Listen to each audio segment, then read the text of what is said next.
केंद्रीय गृह मंत्री अमित शाह शुक्रवार को अंडमान निकोबार द्वीप समूह पहुंचे। अमित शाह ने यहां पर कई विकास कार्यों को देखा और पोर्ट ब्लेयर में नेशनल सेल्यूलर जेल का भी दौरा किया। गृह मंत्री अमित शाह ने शहीद स्मारकों पर माल्यार्पण किया और जेल की उस कोठरी को भी देखने पहुंचे जहां वीर सावरकर को रखा गया था।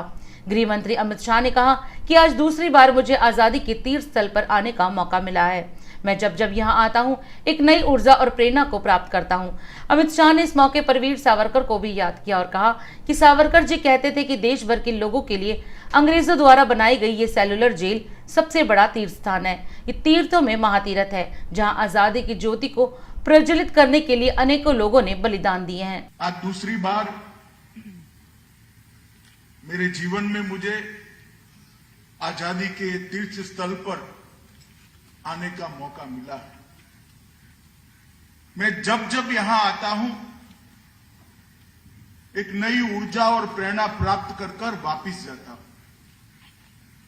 क्योंकि ये वो जगह है जहां पर अनेक नामी अनामी स्वतंत्र सेनानियों ने अमानवीय टॉर्चर सहा है, अपना सर्वस्व बलिदान किया है और कठोर से कठोर हृदय के संकल्पवान व्यक्ति को तोड़ दे इस प्रकार की सभी यातनाओं को सहने के बावजूद भी जाते वक्त भी वंदे मातरम और भारत माता के जय घोष के साथ हो वापिस।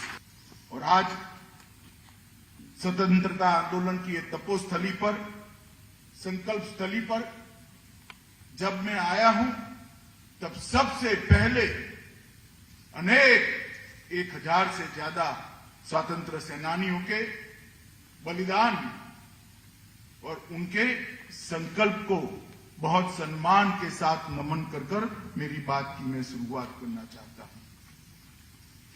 मित्रों, आज विजयादशमी के दिन को हम पूरे भारतवर्ष में बुराई पर अच्छाई के विजय के प्रतीक के रूप में मनाते हैं और आजादी का एक तीर्थ स्थल भी बुराई पर अच्छाई के विजय का प्रतीक है। यहीं पर एक संकल्प लिया गया था, भारत देश को, भारत माता को कोई गुलाम नहीं रख सकता। आज स्वतंत्र वीर सचिन सन्याल की कोठरी में जाकर उनके चित्र पर माल्यार्पण किया। मेरे जैसे व्यक्ति के लिए भाव विभोर होने वाला क्षण। शायद ये सभी स्वतंत्र सेनानियों में सचिन सान्याल जी एक ही व्यक्ति थे जिनको 2 बार काला पानी में लाया गया था और 2 बार सजा हुई थी। इतनी यातनाएं सहन करने के बाद जब वापिस गए फिर भी इन्होंने अंग्रेजों के खिलाफ संघर्ष नहीं रोका और मां भारती को गुलामी की जंजीरों से स्वतंत्र कराने का अपना अभियान भी नहीं रोका। मित्रों, आज जब हम यहां बैठे हैं वीर सावरकर को याद करे बगैर कैसे जा सकते। सेल्यूलर जेल को सावर जी के मनोभाव से तीर्थ स्थान बनाने का काम सावरकर जी ने करा।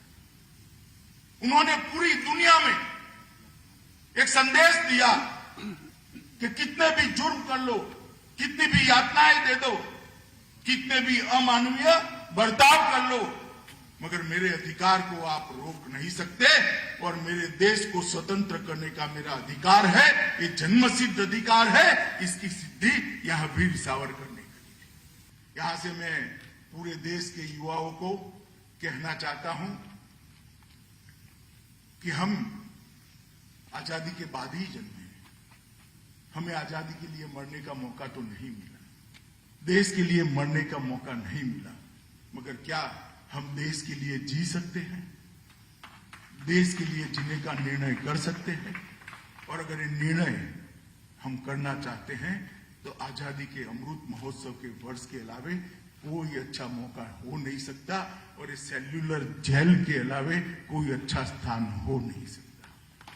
तो देश भर के युवाओं, देश के विकास के साथ, देश के भविष्य के साथ, देश को महान बनाने के संकल्प के साथ जोड़ने का स्वप्न इस देश के प्रधानमंत्री नरेंद्र मोदी जी का है और इसीलिए आजादी का अमृत महोत्सव मनाने का एक निर्णय हुआ है। और मुझे बड़ा गौरव है कि इसी आजादी के अमृत महोत्सव के अंतर्गत ही मैं आज इस महान तीर्थ स्थल पर उपस्थित हूं और यहाँ अमर हुतात्माओं को श्रद्धांजलि देकर मैं यहाँ आया हूं।